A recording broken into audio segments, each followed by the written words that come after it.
Hello, I'm Naomi and welcome back to the Wales English YouTube channel. Today we're going to be talking about the starter program at Wales English.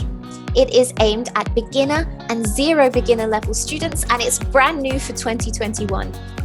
Teacher Morgan is an experienced teacher and trainer in the starter program, so she's here to give us her top tips about making these classes successful and to convince you to start taking these classes if you're not already a teacher in them. Welcome, Morgan. It's really wonderful to have you here today. Thank you so much, Naomi. It's an absolute pleasure to be here. Would you like to start by telling us a little something about yourself? Absolutely. So I've been teaching English now for about 10 and a half years. 8 years of that was in Spain, in Barcelona. I was a director of studies at one of the schools there, which was really exciting. And then a couple of years ago, I moved back to the UK, where I'm from. And I now live in the city of Cambridge, which is just so beautiful. I've been teaching online for about 2 years, 15 months of that at Wales English, and it's been a really wonderful experience. So you're a very seasoned Wales English teacher, and I understand you have a lot of experience with this brand new starter level course, and you're also a trainer at the starter level course. Yeah. So what is it about the course that draws you to it? Well, I would say probably the main thing is that you're getting the kids at the very beginning of their language learning journey, and that is just amazing. Everything is new for them, everything is exciting, and it's so rewarding getting them through and understanding the phonetics, the alphabet, helping them with those basic sentences in the beginning, and really watching that growth from a 0 level up to the next levels.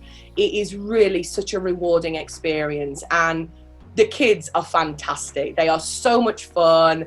They have a lot of energy, and it really is a positive experience for me. So these classes, they differ slightly from the other regular classes at Wales English. Most classes are 50 minutes long and they run for 30 lessons. How are the starter level classes different? They're a little different in that way. They do still run for 30 weeks, but instead of seeing them for 50 minutes once a week, we actually see them twice a week for 25 minutes. And also, one of the biggest differences is that the parents don't actually book or choose the teacher. Wales does that. So the parent will give their availability, and Wales will match that with the availability of a teacher. So that's less waiting time for the teacher because it removes that decision making time from there. Also, some teachers might be very happy to hear there's no homework at this level either. What would be your top 3 tips for teachers when preparing for one of these classes? I would say my first and probably one of the most important is props and visuals. This is something that we are actually evaluated on through TQD as well. So having plenty of props and visuals for your class is essential. It will help to bridge that gap in understanding and help to facilitate what the students learn in that lesson. Another thing is energy as well. Energy is very important at this level. It can be quite difficult sometimes for students to focus for 25 minutes at this stage. So having a teacher that's really energetic, really enthusiastic, a bit silly and a bit goofy as well, really helps to kind of keep that engagement and focus in the lesson. If they are quite energetic themselves, we can then use that to divert their attention back into the lesson. And then I'm kind of torn a little bit between kind of reducing incidental language and teacher patience. So I might have to make this 4 tips. That's all right. So obviously because they are a 0 level or a beginner level, their understanding of, sentences and certain vocabulary is much lower. So because of that, we need to adapt the instructions, the demonstrations that we give. Very simple instructions, reducing incidental language a lot and increasing TPR to facilitate that understanding. And then, of course, patience.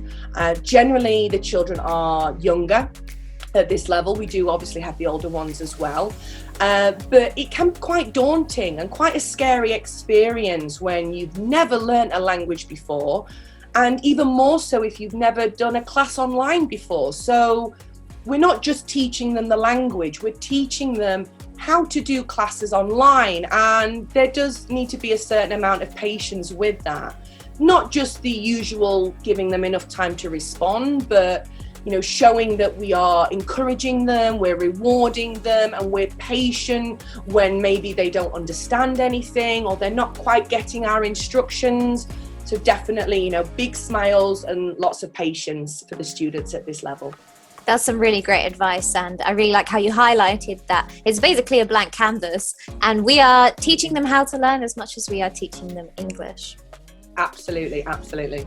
Something else you said is about teaching aids and props. Now, it's my understanding there are 60 lessons in each part of this course, 120 lessons in total. How on earth is a teacher supposed to prepare props for 120 different lessons? Absolutely, that is a really good question. 120 lessons is a lot, and it can sound quite daunting as well.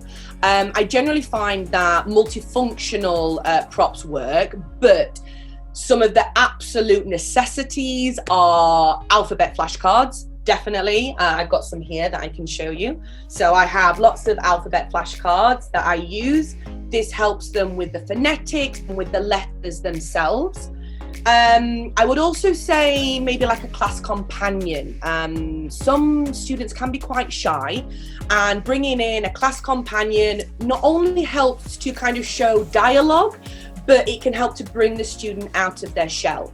They may not want to talk to Teacher Morgan, but they may be really happy to talk to Teacher Dee instead. So that helps the shy student. So I would say a puppet as well is very important. And flashcards as well, really easy to create, really easy to make. If you're artistic, you can draw your own, or if you're really not artistic like me, then you can print off some flashcards here to help the students understand what we're using and what we're saying. And when we use these props, it's important to remember that we use them frequently. So every time I'm teaching the word boy, and every time I say boy, this flashcard is what they see. So it's a boy, and that will help them to kind of bridge that gap with the word and with the image as well. There are also some flashcards in the Google Drive that teachers will have received from the training. So they can print those flashcards out, they can use those, they don't have to stray too far to find anything. No. Absolutely not. Absolutely not. It is the curriculum department have been fantastic putting that together. And also the students themselves do receive some flashcards and some props as well. So then encouraging them to bring that into the lesson. I think they get a microphone that they can cut out. The teacher gets the same microphone, and we've all got the same, and it's a wonderful kind of joint experience there. I think another thing that may put some teachers off teaching this level is you talked about their energy, and some teachers may just think, I haven't got the patience for that. I don't know how to bring that energy into the classroom. Perhaps younger learners, the starter level just isn't for me. What advice can you give to those kinds of teachers to reassure them that actually they can do it and it is for them? Absolutely. It can be kind of scary thinking about the amount of energy and the patience that we might need at times, but usually I find that that energy and that patience, especially the energy, can come quite naturally just because of how fantastic the students are. You know, they're eager, they're ready to learn, they're energetic themselves, and you may find that you are up and jumping around with them before you've even realized that. But there is more to just, energy at this level. It's important, to be kind, to be encouraging, to be rewarding. And if you're not naturally energetic, don't worry. I'm sure the kids will bring it out of you at some point. But it is an incredibly rewarding level as well. And, watching your students go from very little, understanding to knowing their ABCs, identifying different things throughout the course, that is such an amazing feeling and so rewarding. So there is more to it than energy and patience, I think, and that's something important to remember. Thank you so much for all of your input into the starter course today, Morgan. It has been really fantastic hearing your thoughts and your advice about it. Thank you. It's absolutely been my pleasure. It's been great to talk to you about this, and hopefully I've given some helpful hints or tips to prospective teachers. Jen, yeah, I do really love this course. It is a fantastic, fantastic course.